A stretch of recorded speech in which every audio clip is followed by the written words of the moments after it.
Sebat,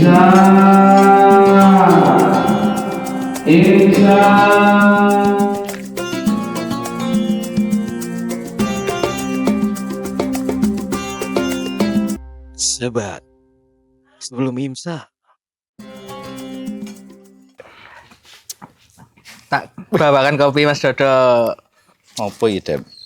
Kopi dari Kopi Pandanara. Oh, yang paling enak ning Sleman ya. Asik. Kasar banget, Mas. Terlalu kasar, Mas. Ini Bren, hari kesekian aku ada teman. Jadi aku mau tanya-tanya seputar puasa, sahur, dan Ramadan. Nah, Mas Dodo. Kalau aku manggilnya Mas Dodo. Ada yang manggil Gus juga, Gus Ibil. Kosong tadi. Tapi nggak nyuruh beli ST atau jual ST pakai kata-kata goblok, Bro.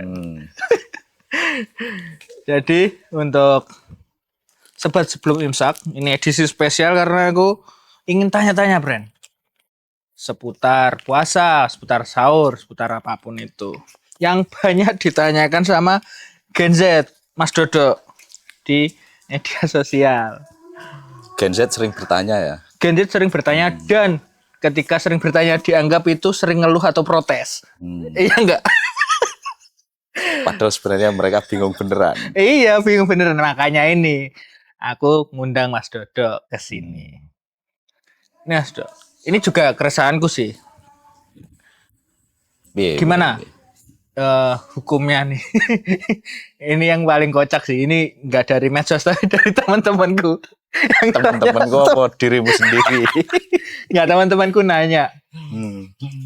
Jadi apa hukumnya kita ngerasani pemerintah, gosipin pemerintah yang ya tau lah ya, akhir-akhir ini pemerintah sering banyak lucunya ya. Gosip saat puasa, gosipinnya pemerintah. Nah itu gimana hukum, batalin puasa atau mengurangin pahala nggak kalau dari Islam, dari hukumnya? Kalau ngerasani pemerintah yang aneh kayak teman-teman yang lolos CASN ditunda. Itu kan mereka mesti gerundul tuh hatinya. Nah, rasanya kurang tepat kalau dibilang ngerasani. Lebih tepatnya? Ya selayaknya seperti itu masyarakat kepada pemerintahnya. Iya, gitu iya. kan. Kalau pemerintah ada salahnya ya harus diingatkan. Mungkin bahasa tepatnya itu menganalisis kan. Asik, menganalisis. betul. Tapi kalau konteksnya ngerasani, apakah batalin puasa? Ya enggak. Gitu. Hal-hal yang membatalkan puasa apa? Kan di Fathul Qorib ada, kalau nggak salah ada 10 kan. Fathul Qorib itu kitab. Di takrib gitu ya. Kalau santri itu kan apa salah satunya? Memasukkan sesuatu secara sengaja ke mulut. Misalnya siang-siang nih. Iya. Es teh enak batal. Ya kan? Oke. Terus haid, nifas, batal puasa, keluar monai. Keluar mani. Dengan sengaja. Misalnya dipegang-pegang gitu. Ini misalnya. Tapi kalau mimpi basah nggak apa-apa. Kalau nih bahasnya tadi ya. Ngerasani pemerintah ya aman. Cuma mungkin kalau konteksnya ngerasani temen atau apa nggak membatalkan puasa juga. Tapi mengurangi. Kalau ditilik dari sisi non fikih gitu ya, di tasawuf ya mengurangi pahala. Gitu. Oke. Kalau misal nih, tadi kan dari sing kalau colai, ya jelas batal. Tapi nggak sampai keluar. Cuman ditahan, mau keluar udah nggak usah. Jadi ya pakai gestur kan bunyinya keluarnya mani dengan sengaja. Kalau tidak keluar, kalau cuma prosesnya doang, tapi nggak sampai keluar. Wah, keren ya kuat nahan ya. Itu kan mau keluar ditahan. Susah itu. Nafsu. Nggak ada tuh. Bisa aja karena apa ya? Sikap eksploratif orang kan beda-beda. Enak ini ya. Nah itu. Kalau ini hukumnya misalnya kan banyak teman-teman yang udah nikah kemarin-kemarin dan pengantin baru. Nah, nggak bisa nahan nafsu. Waktu subuh pas dingin misalnya Atau pas udah niat nih, udah sahur dan lain sebagainya, kok tiba-tiba sakne dan melakukan hubungan. Itu hukumnya pasti batal toh? Enggak, kalau belum imsak. Oh iya betul. Ya kan? Berarti kan bisa sakne belum imsak ya. SSI. Iya, masih jeda misalnya nih udah sahur jam 4 kan. Kalau Jogja kan 4.18 kalau nggak salah imsaknya. Jam 4 sahur, terus lihat bojonya boleh nih. Masih ada jeda 18 menit tuh. Oke. Selap selesai. Boleh. Selama belum imsak ya aman. Berarti kan nggak ada waktu untuk nyebat. Ya itu persoalan lagi. Tapi kalau setelah imsak, iya batal Mas. Batal. Itu kan mengeluarkan manis. Oke. Nah terus ada hubungan badan. Tapi nggak dosa toh? Ya. Nggak cuma batalin doang toh? Ya batal. Oke.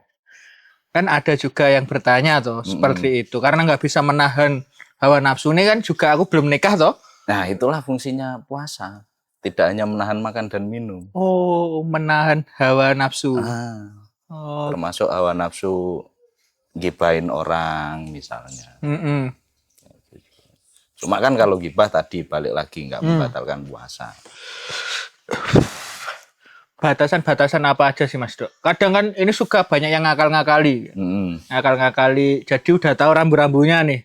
Jadi diakal-akali kayak tadi colai tadi kan ngakali, salah satu bentuk ngakali ya. Batasan ini yang kadang. Definisi colai itu apa? Proses hasrat itu tadi loh.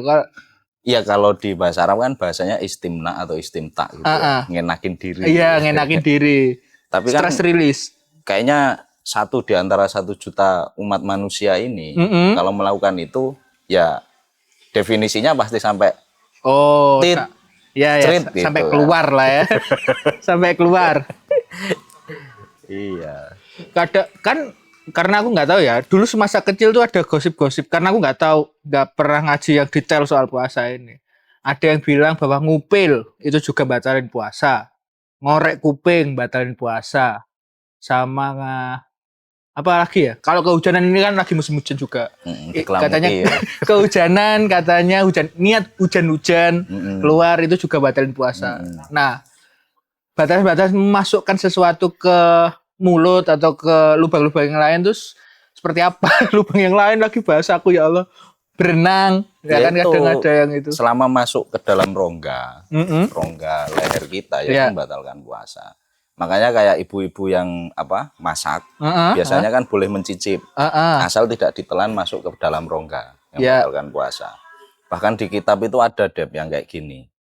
Misalnya ada sesuatu zat ya yang masuk ke dalam tubuh kita yang tidak melalui rongga nih atau tidak melalui lubang-lubang yang disengaja, maksudnya kayak pantat, terus lubang yang lain ya, lubang yang lain. Misalnya sakit terus kepalanya blengsek gitu terus kebores dimasukin obat kalau itu sampai ke otak membatalkan puasa. Oh, sampai sedetail itu berarti ya? Ada kitab yang ngomongin itu. Saya debatable juga, misalnya orang sakit ya, kemudian diinfus membatalkan puasa atau enggak gitu. Padahal tidak masuk ke dalam rongga kita. Tapi kan gak wajib ketika orang sakit puasa. Wajib gak sih? Ya nggak wajib. Oh, kalau berkeinginan untuk puasa. Makanya tadi ada kalau ngomongin puasa kemudian hukumannya qadha atau fidyah itu kan ada aturannya lagi. Oke. Kayak pertanyaanmu di WhatsApp tadi. Iya. Itu nanti di edisi selanjutnya. Oke, friend. Ini udah cukup jelas. Pertanyaan-pertanyaan yang menggelitik di media sosial. Sama pertanyaan-pertanyaan temanku saat nongkrong yang ya gitulah ya pertanyaannya. Nah aku akan tanya hal-hal yang lebih detail soal pengganti puasa dan lain sebagainya di episode selanjutnya. Jadi tunggu edisi sama Mas Dodo. Sampai jumpa di Sebat Sebelum Imsak selanjutnya, Bro. Sebat dulu.